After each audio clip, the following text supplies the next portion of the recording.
Hi, everybody. And in this session, we have Matthias Gelber, who in 2009 was voted the greenest man on the planet, been a very good friend of mine for going on 20 years, longer than we both probably care to remember. And somebody who's not an activist in the sense of the word of being dramatic, but who has been an educationalist and an ambassador for the planet since, well, probably since he was a very, very young boy. Hi, Matthias. How are you doing? Hi, Mike. Good to catch up with you. Yeah, I'm doing great despite all the challenges that we are facing. But Yes. yeah, I'm still in positive spirits. And you're in the Philippines at the moment, which is, just such a fantastic country. And let me just ask you before we get into you, what's the feeling on and the positivity about the future in the Philippines? I would say that here in the Philippines, I think there will be a refocus on what is really essential.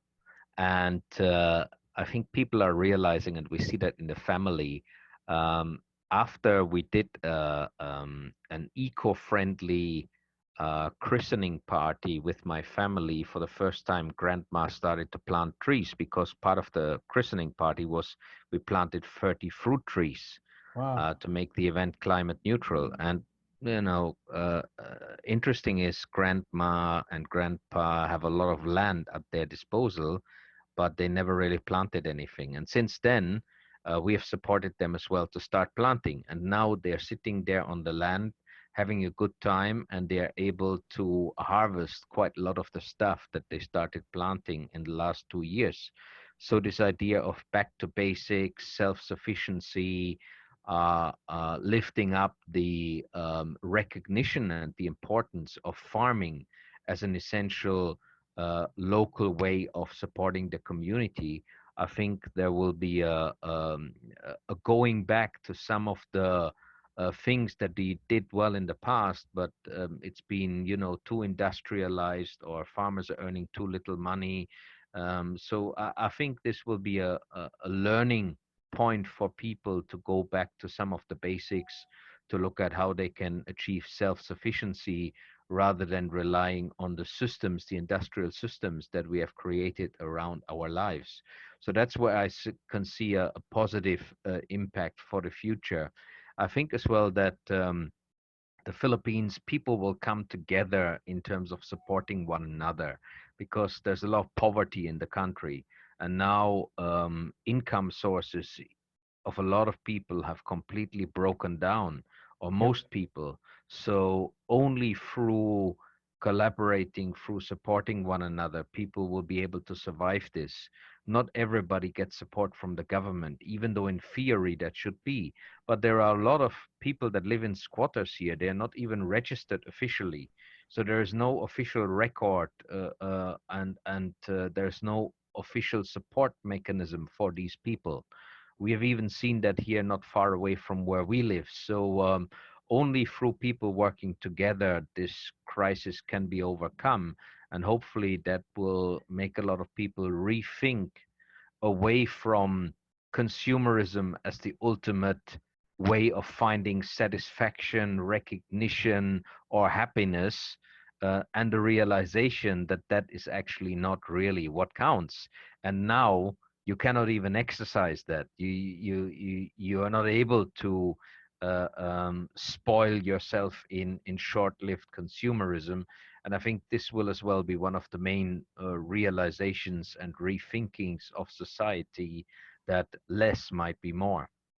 Yeah, you've triggered so many thoughts in me here and so many questions I want to ask you already. But let's go back to the start for the people who are hearing your voice for the first time, and uh, tell us about your childhood, where you grew up, and when you first started getting into the environment, and maybe what your dad said to you, at when you said you were going to be an environmental person, and then sort of a little bit about your journey to get where you are. And then I'm going to dig into some key questions for you. Yeah, I grew up in a small village in Germany, 500 inhabitants, surrounded by the forest. there was a forest cover of more than, or there still is a forest cover of more than 60% in my village area where I live. The forest is owned by the community, not by individuals. It's managed Mm. and run by the community. And there is a sustainable harvesting system in place that's been there for generations. And different families in the village all have a certain share in that. So I could see with my own eyes how you can actually get something from the output of nature. And the forest was my playground. I was out there all the time. We as kids, we were playing in the forest. The forest was just next to our village. I mean, it was literally a 2-minute walk, and we in the forest on different ends of the village. And there was even one forest that was a round area that we were always meeting in and playing in. And when I was a teenager, and my late dad asked me, hey son, what way do you want to earn money in the future? What job you want to get? I told him that my role is to save the planet, and he looked at me with an empty look, kind of shocked, and said, "Son, you can't make a living, you can't earn money from hugging trees." Yeah. And he was a straightforward guy. His profession was a bricklayer on construction sites, and he was like, "What are you doing, son? Your age, I was already earning money. Get a proper job. You can't make a living from saving the planet." So this was something that he struggled with. Seeing as a mission that I already saw at that point in time. And this was as well a time when Chernobyl blew up, and that was the first time ever we weren't allowed to eat the fruits from our own garden in the backyard. Every year, we as well planted potatoes in a huge potato field. We weren't really farmers, but everybody in the village had their own, little field of potatoes, and Yeah, they were had some. self-sufficient. Yep. Yeah, so there was a largely self-sufficiency on the food side in my village, without doing large-scale farming output. And yeah, I was just very comfortable with nature, with the natural elements, enjoying out there, and this connectivity with nature, I think, brought me to this path. I mean, Rachel Carson's book, Silent Spring, came out as well at that time. And there was this realization, hey, the industrialized economy is pouring out a lot of toxic stuff that's actually not just polluting the planet, it's partially impacting the health of humans. It might be even killing humans in certain ways. I mean, mercury or other toxic chemicals that are going out there into the environment through industrialized activities. So I decided, let's study chemistry so I know more where this pollution comes from and how I can help stop this pollution to have that negative impact on the planet. So that was my starting point. I studied a bit of chemistry, then I did a master in environmental science. Um, with management and legislation, I realized, hey, this is fun to work with businesses on helping businesses to improve how they tackle the environment. So from, a little bit of an environmental activist in my teenage years, I then moved into becoming a trainer and a consultant. People enjoyed my talks, my training. They said, hey, you're not really a boring engineering kind of guy. You're telling interesting stories, and you're focusing on how we can make this work. So quite quickly, I became well known in this field as an expert on environmental management systems for business. I started traveling around the world, and then my business that I co-founded with another guy in the UK became very successful. We were acquired by a listed engineering company on an earn-out deal, and then after we both served our 3 years of contracted time with the new company, we both decided to take it easy for a while. He bought a farm in Scotland. I moved to Malaysia. So that's the story.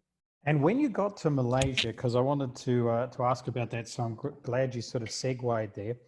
What did you experience, firstly, in terms of the way, say, the continent of Asia deals with environmental issues as to the continent of Europe? dealing with environmental issues? Were they the same, dramatically different, or how did it look to you back then? I mean, one thing that became obvious was that the environmental movement was there already, but it wasn't as strong and as impactful as it has been in Europe. It was not uh, a priority on most people's mind. Priority was really survival, making money, earning a living, and there is a considerable amount of good legislation in this part of the world, but Yep. often there is a huge gap between what legislation says should be done and the actual enforcement of legislation, or people finding ways of getting around the legislation through connections, through under the table money. So I realized that there is even much more of a challenge here in Southeast Asia than in Europe to make these things happen. And companies were only slowly starting to take these things serious, because you always had to convince companies there's money in it for them. So in Europe, companies would do it. At least in Germany, there was very much of a long-term thinking. There were some pioneering companies that saw this as a responsibility towards the planet, towards God's creation, towards the local community. Those were actually the pioneers of proactive environmental management in Germany. Medium-sized companies, strongly rooted with the local community. And I couldn't see many of those companies in Southeast Asia. And it was always, the argument that you had to come up with, oh, get energy efficient, go green, and you can save money by reducing your electricity bill. Or there is a green product opportunity here, expand in that, and you might get additional customers. So that was the important part here in this part of the world, to make it Right. very commercially relevant as an incentive to move. But now we see as well investors. I mean, the latest trend is really for listed companies, ESG funds, environmental social governance. That's where huge amounts of money are flowing into. And BlackRock, I think, announced in December they will exit oil and gas. They will use climate change criteria and ESG criteria to analyze listed companies and which companies they want to put their money in, seeing those criteria as a proxy for good governance and as well for risk avoidance, so that the value of their investment is protected as much as possible through applying those ESG criteria. So that is one of the major recent trends, at least for listed companies. And for non-listed companies, we're all supposed to be contributing to the UN Sustainable Development Goals. And some of these goals, especially at the bottom of the pyramid, provide good business opportunities in terms of this market that is undervalued, underserved. It's not so busy yet, and this might be a market that you can deliver good social and environmental benefits to the planet, to people, and at the same time, in a scaled up way, make a good business. So tell me this, I mean, this sounds very promising, but do you really believe, from your perspective and all your years of experience, 30 plus years now, do you really believe that companies, governments, semi-government, NGOs, and I'll wrap them all in that ball, investors, really, really care about the environment? Or is this simply lip service and the current thing that everybody's talking about, so we might as well jump on board and make a few bucks? Um, there is a lot of parties, especially NGOs, that care about the environment, and I've seen that here in the Philippines, a lot of groundswell NGOs that really do it for the right reasons. But Yep. then, the reality of financial issues hits, and then you have to become more commercial to make an organization sustainable. Most of the motivations are not uh, pure humanitarian or environmentalist speaking. As well, the current ESG trend, it's a very commercial motivation. But, you know, in order to scale real action and real impact, I think that this motivation can help. There are, I can't remember the exact figure, but there are trillions and trillions of ESG funds now that have already been set up. This stands for environment, social governance, the buzzword. And it is very sector specific as well, how these ESG rating systems are being applied. And it is having a material impact on companies. I was speaking with the investment manager of SM. This is the big company who runs the malls here in the Philippines. Right. And he was telling me, 10 years ago, when he was going to one of the main New York based investment fund meetings, nobody was interested in this. Then 6 or 7 years ago, one or two out of 10 were starting to ask some questions. Now he says, uh, 8 or 9 out of 10 investors he speaks to is asking them about their ESG performance. And this is not just some warm words that companies can come up with. ESG reporting, and in the Philippines, the Securities and Exchange Commission has collaborated with GRI, Global Reporting Initiative, and the Philippine Stock Exchange, and actually come up with guidelines on reporting. The Philippine Stock Exchange is planning to refocus its Bell Awards. This is the biannual award for the leading Filipino companies solely on environment, social governance criteria for the future of the Bell Awards. And these are metrics. These are actual quantified data and targets that companies are setting and reporting against on a annual basis. Hilton is a good example as a global company that has set their sustainability and ESG targets based on science. Right. And they have for environmental targets by 2030, this is the deadline for the UN Sustainable Development Goals. They have expressed that all of their different locations have to contribute to an overall reduction of carbon footprint by 63% in terms of CO2 emission per square meter of hotel space. Then they have 50% reduction in water consumption, 50% reduction in waste generation. These are real quantified targets where large companies are driving them down to individual locations, and the managers in these hotels have to report against these targets. So this is becoming real. This is becoming serious. It's not uh, driven by a motivation to save the planet. It's driven by criteria that fund managers are starting to apply to prioritize where they put their money based on the rationale that certain environmental, social, or governance issues, if not managed properly, could become major risks to the shareholder value of listed companies that they invest in. Matthias, I have to say that this is really good news. I'm a big fan of conscious capitalism, Mm, meaning that, I think as souls in this world, we have a journey that we walk during our lifetime, which is a constant seesaw between our spiritual side, which is our purpose, reason for being here, and our alignment with the greater universe, and our mm, material side, which is, everything from, feeling that you've got a nice place to a good life.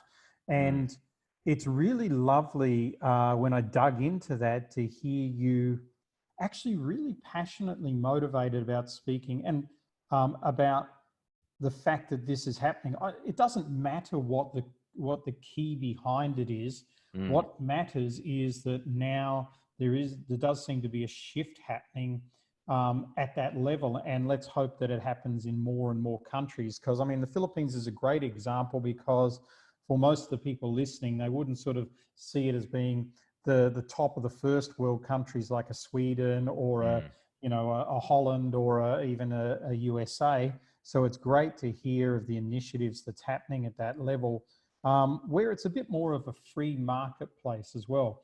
I want to shift the question a little bit to what we've been experiencing around the world in 2020, which is the coronavirus. Mm. And I really want to ask you, From your perspective and with your experience, because it's been fascinating for me to see even now as I look out my own window, the weather looks better. There's not as much pollution. We've got dolphins back in the canals of Venice. Birds are coming back. All sorts of things are happening on this planet. I'm interested in your opinion on, do you think that people will see this as a change? Do you think people in their own lives will decide to make changes now that help our Earth? Or do you think that if and when we go back to any aspect of what we would have called normal in 2019, whether things will just deteriorate again? What's your views on this from an environmental perspective? I mean, it shows the incredible fast healing capacity of the Earth's ecosystem. Yes. And it shows as well the gigantic impact that human trade, consumption, and manufacturing and extraction of raw materials and the burning of those raw materials in transportation and industrial processes and the whole industrialized activity has on the planet. So suddenly, the waters, the air, and the land can be seen in a different light, the light of humanity not doing all the things that have such a massive accumulated impact. So this is interesting. It gives hope that things could potentially be turned around quickly. At the same time, it makes us realize that it's our human activity that is the underlying source of some of these problems. And that means at the same time that now, as a lot of this uh, activity is stopped, there's regeneration going on. But we have created an economic system that requires all of this to happen constantly for our system to function. So it's questioning the whole system, I would say.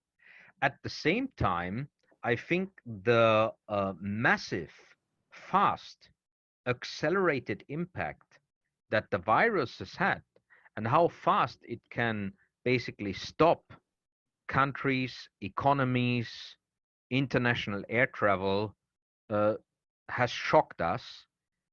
But at the same time, it is maybe as well a reminder that there are other risks out there that are accumulating at an extremely slow pace.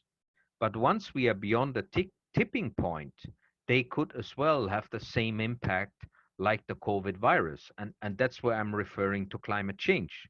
I mean, Yep. most people take climate change easy because there is no gigantic impact yet on people's lives. Even though when we ask a lot of communities, especially those communities that are living, somewhere close to the, I saw the other day a report from the most northern city in Norway, which had huge problems in terms of housing and other impacts. We look at the people who live in the mountains, some ski resorts that can't operate anymore. I look at my little village in Germany where I had snow every winter, 3 months per year. We look at, changing weather patterns, unreliability of weather patterns. I mean, those are some signs that there is a human impact there. Yes, we have had a natural fluctuation as well, but I don't think people can deny that there's climate change going on. Some people obviously have different points of view. What is the root cause of that climate change, whether it's natural or whether it's human induced? But there's definitely climate change happening. And maybe this crisis can be a reminder that we should take preventative action rather than wait for the problems to accumulate.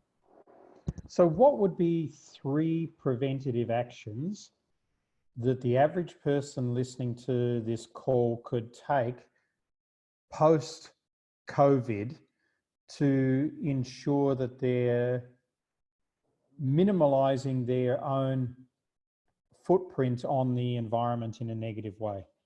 So what would be 3 positive actions that they could take to minimize their footprint in your view? Yeah. First of all, look at the materials that you buy and how much of them turn into waste, and whether you can avoid buying new stuff, whether you can reuse old stuff, exchange things with your neighbors. A lot of the clothes that we use for our kids, and even now some of the clothes that I'm starting to use are not new clothes that we bought. They are reused from other Right. people. So waste minimization by asking yourself the question, do I really need this, or can I reuse something else? Number one.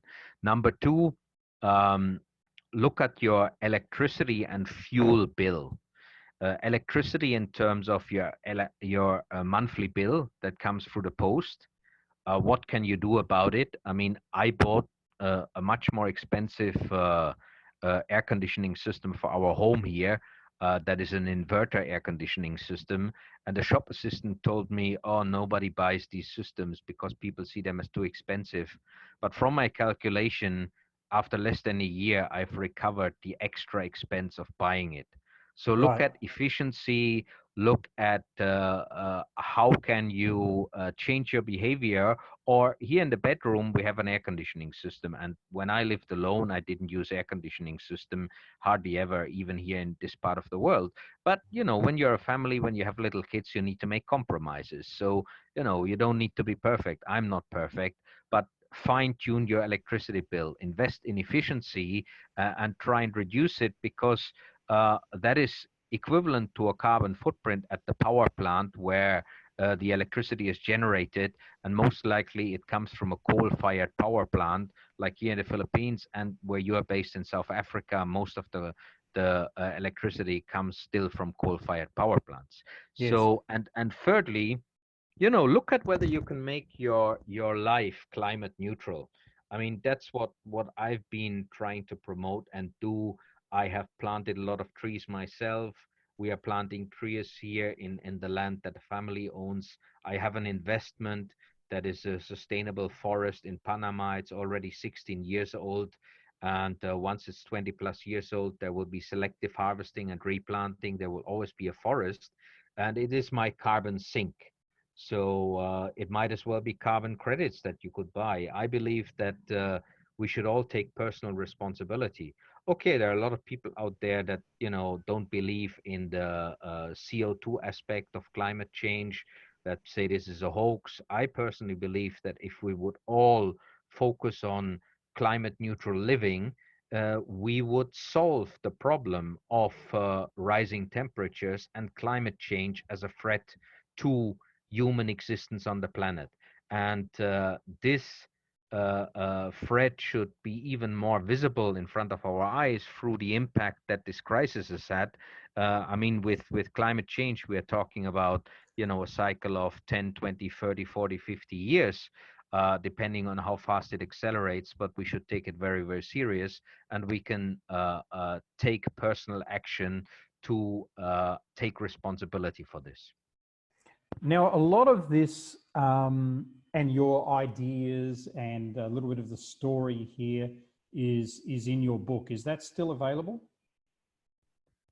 Yes, the book actually, for our listeners here, just drop me a message on social media or on my website, greenmanspeaks.com, or find me Greenman on LinkedIn or on Facebook. Drop me a message and I will send you a free download for my book. I'm happy to share this with you guys.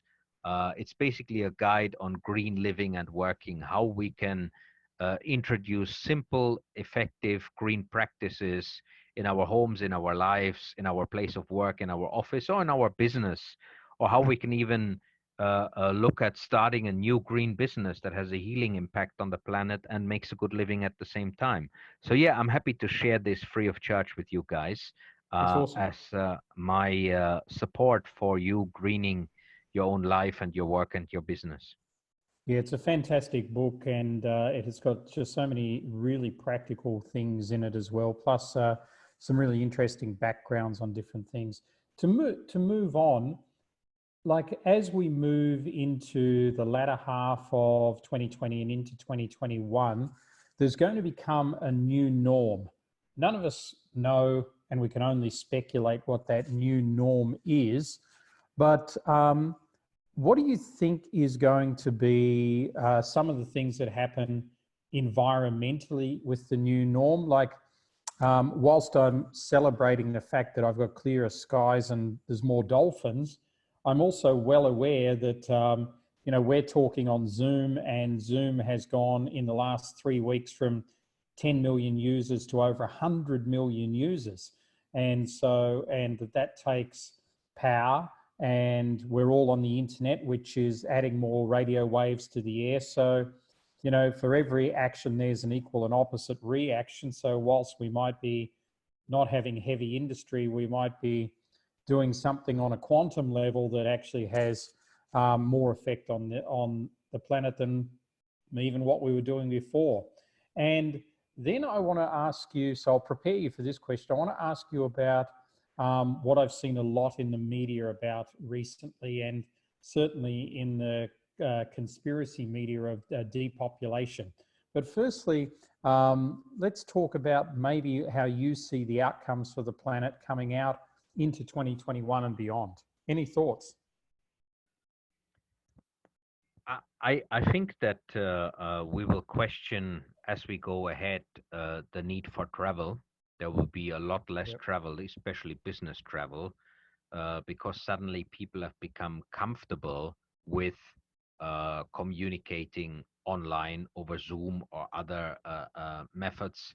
I've been pushing it recently, and a lot of people have been surprised. Oh, it's really that easy and it's that effective. So, and I had a friend from Kuantan in Malaysia. My Zoom call with him was the first Zoom call he ever made. And he's been using it left, right, and center now. And he said, I've been, traveling down to KL 2 to 3 days per week. I've wasted a lot of time. I've wasted a lot of resources. So the actual efficiency gain and emission reduction that we will get through teleworking and through online conferences, even massive conference scaled up, where we'll be talking at hundreds and thousands of people, will definitely outweigh the negative impact of the power that we are consuming, because our laptops, our mobile phones are extremely efficient. But flying one time from Southeast Asia to Europe to attend a conference, that is the big environmental impact of, let's say, a return ticket economy flight. We're talking about 5 tons of carbon dioxide. And you won't be able to churn that out through hundreds of conference calls over Zooms. So we will definitely, I think, see a certain reduction of environmental impact through a different way of doing business. And I think it might have as well an impact on real estate prices. I think some people will realize we don't need all of this office space that we are using at this point in time. It's more effective if we equip our employees with a good Wi-Fi connection and extra budget for working partially from home. And why should we, and this is the case here in Metro Manila, waste some employees' hours and social time with their family of up to 4 hours a day traveling to and from work? Let them at least 2 or 3 days per week work from home.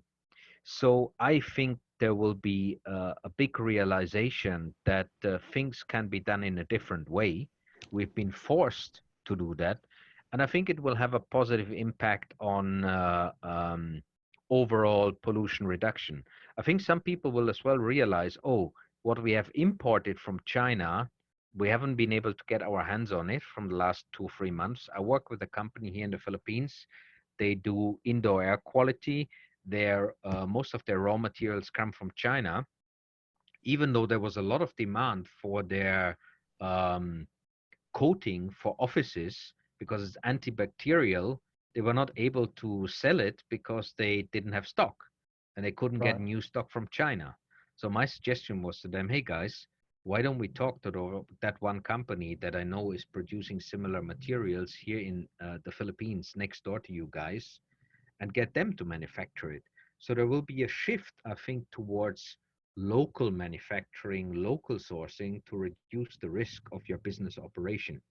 And I believe that that could potentially contribute to reducing the global shipping of products that will, at this point in time, contribute to pollution.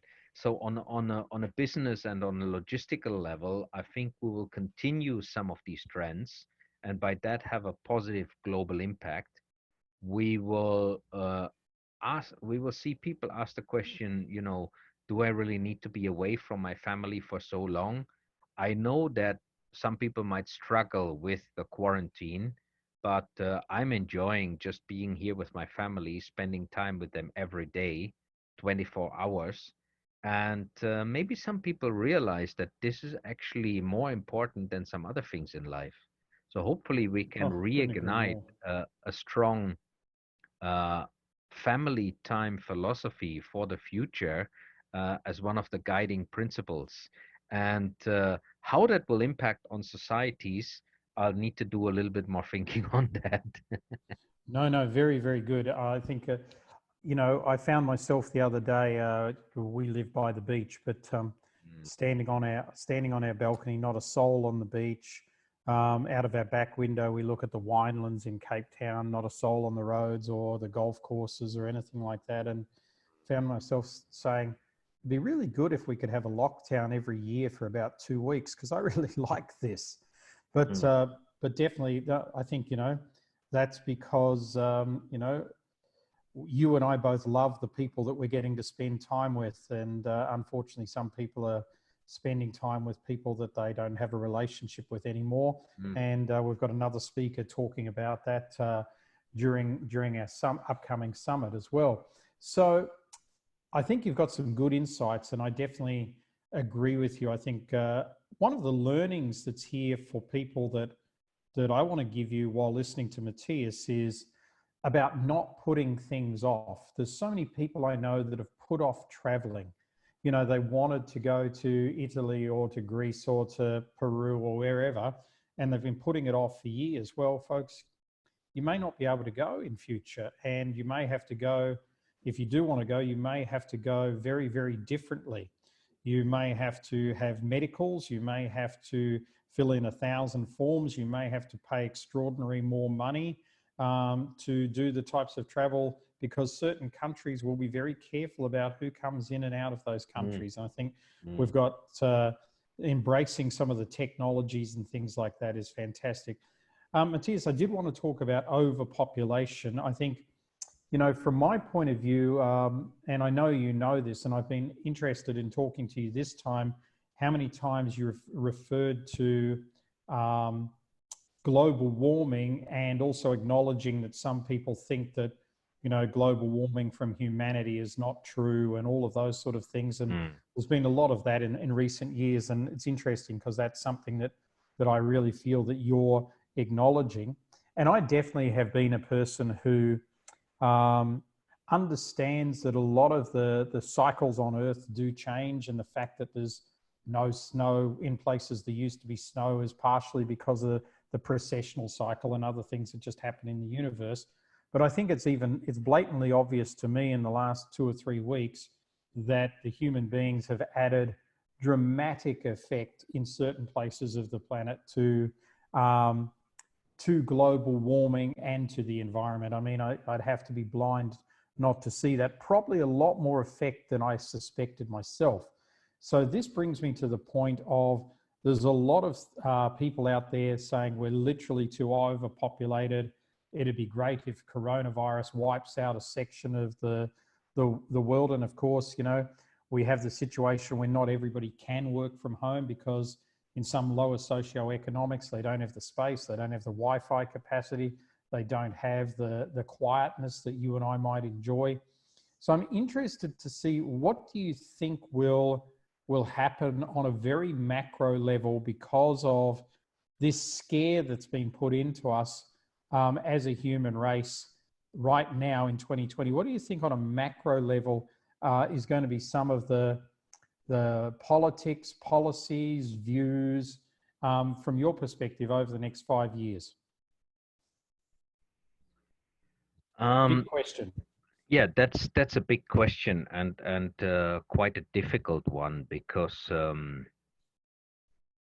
the impact on human lives at this point in time, um, from a virus that we cannot manage and that we cannot control, is extremely tragic, and is uh,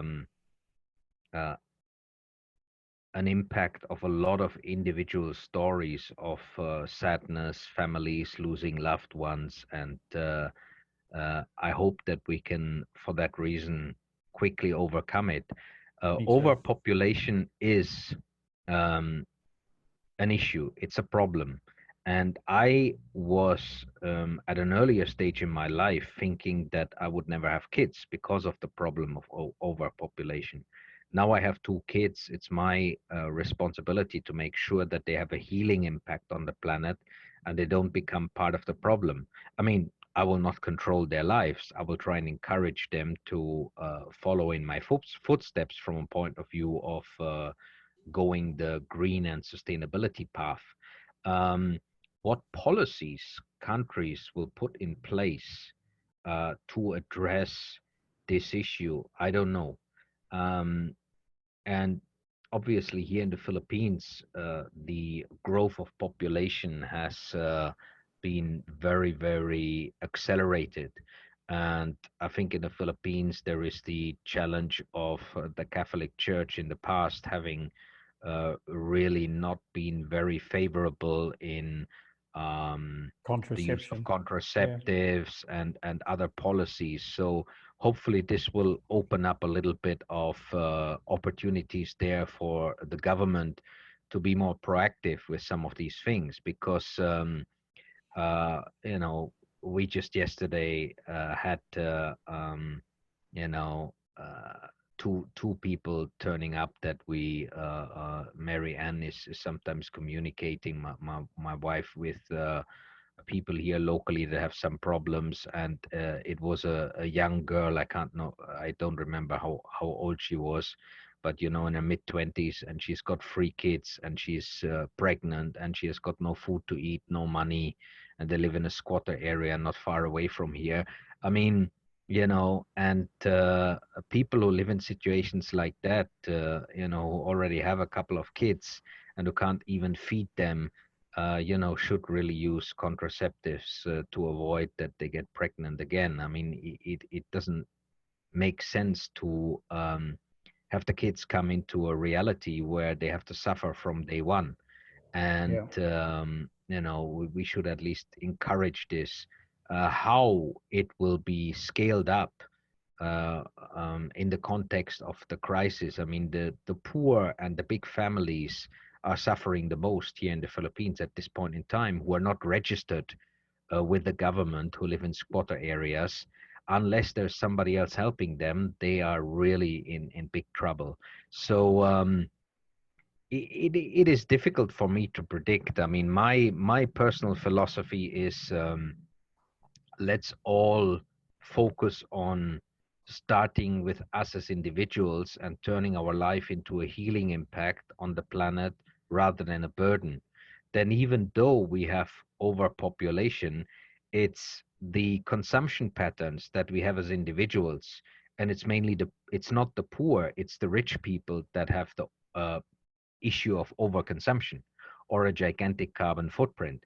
And that in accumulation is the problem of the planet. That's why we are consuming more than the planet can regenerate, and we are adding massively to pollutants up there in the atmosphere that have a significant impact on the planet. So I personally propagate individual responsibility. And most people might say, oh, I live a comfortable life. I don't really want to change the way I live, but do it in a way of celebrating the planet, celebrating life, and just take a couple of measures that can be easily done without you having to radically change your lifestyle. But the philosophy and the realization that less might be more could be a very, very powerful path to look at global overpopulation and at the same time individual lifestyle choices. I mean, we have had many people say to us, "Hey, your babies are so cute, they are so lovely. Hey, you should have more babies." But yeah, I think for me, our two kids plus the two older daughters from Mary Ann's previous marriage, that we have a big family, we have plenty, and less is more, but we have a very strong family, and I'm sure each one of our family members can not be a burden to the planet, but a healing impact in the future, because that's what we're working towards. And it doesn't require huge sacrifices. It can be celebrated as a choice of an eco-conscious, fun, and happy lifestyle in balance with our natural elements, the source of life. Matthias, well, this is a fantastic place to bring it to a close, because I absolutely love what you said a few minutes ago, and I'm going to reiterate it for everybody. That you're teaching your kids to have a healing effect on the planet, and I think this is an area which parents that are listening, educators that are listening, anybody that's listening that has influence, that is in a position where they can consciously lead a community, a team, a workspace, or a family, can take heed of this, is that if we actually all focus on all of those people having a healing effect rather than a disturbing effect, if you like, the other way on the planet, then I think everybody is going to be so much better off. I know that you've been doing a number of, just to wrap up, I know you've been doing a number of collaborations and have been advising businesses on the environment and how to become, more environmentally aware. And also you're playing with some pretty big players in terms of the whole ESG thing and everything like that. If somebody's got an idea or something like that, are you open for them connecting with you on LinkedIn and maybe, are you looking for opportunities at the moment or not really? Sure, I'm always open. I have a lot of opportunities coming my way at the moment, and bring it on. There could be more opportunities. I'm definitely open for that. And yeah, find me on LinkedIn or Facebook, and feel free to drop me a line. Great.